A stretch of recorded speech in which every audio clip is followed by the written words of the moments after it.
SQL Database in Fabric is in public preview, and it includes a new query editor experience. See it firsthand and learn about the roadmap this week on Data Exposed.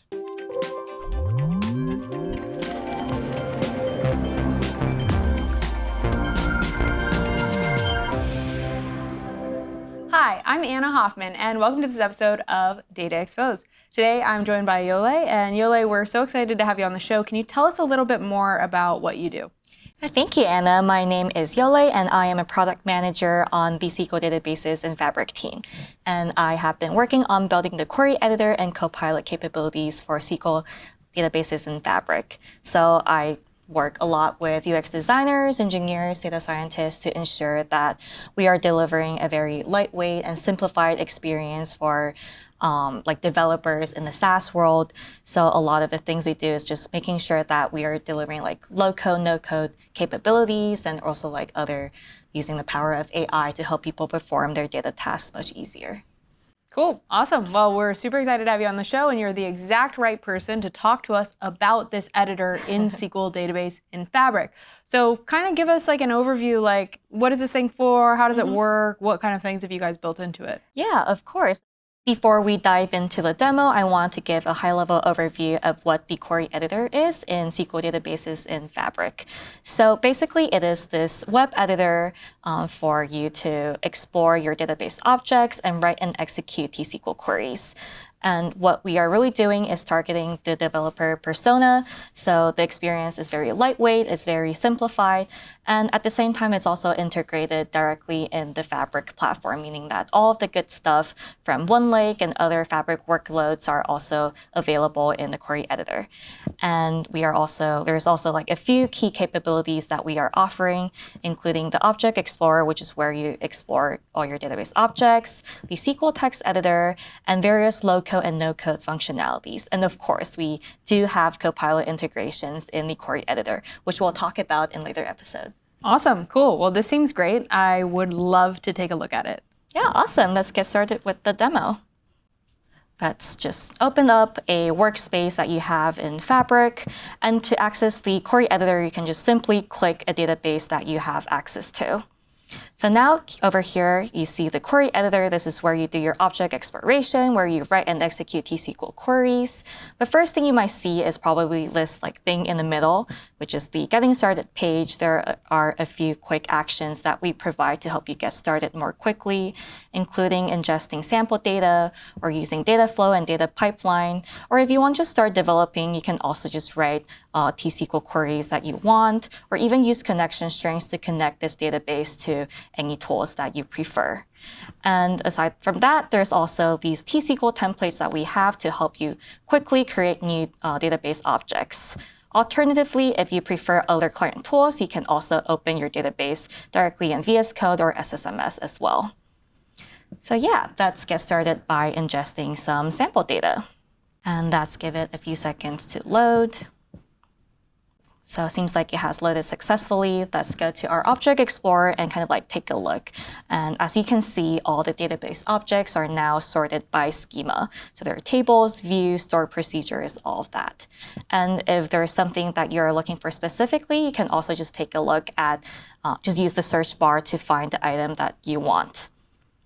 Yeah, so this is the Object Explorer, and there's also other really cool features over here. For example, if you click on any of the tables or views, you can open up a data preview, which is this results grid with the top 1,000 rows that you have.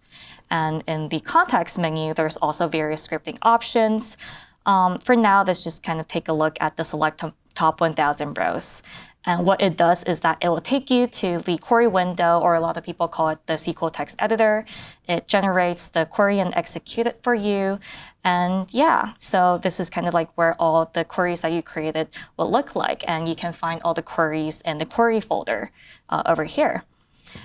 And now let's just try creating some new queries. Let's try to do select top 100 for another table. And as you can see, there is IntelliSense. There's also syntax highlighting, and there's also Copilot code completion, which we'll talk about it later. And let's try to run this code. And yeah, after it's done executing, we'll be able to see the results grid. We have 2 select statements, so you can use this drop down to kind of like toggle between the result sets. You can also like copy the results or even just download this as like a CSV or Excel or JSON file.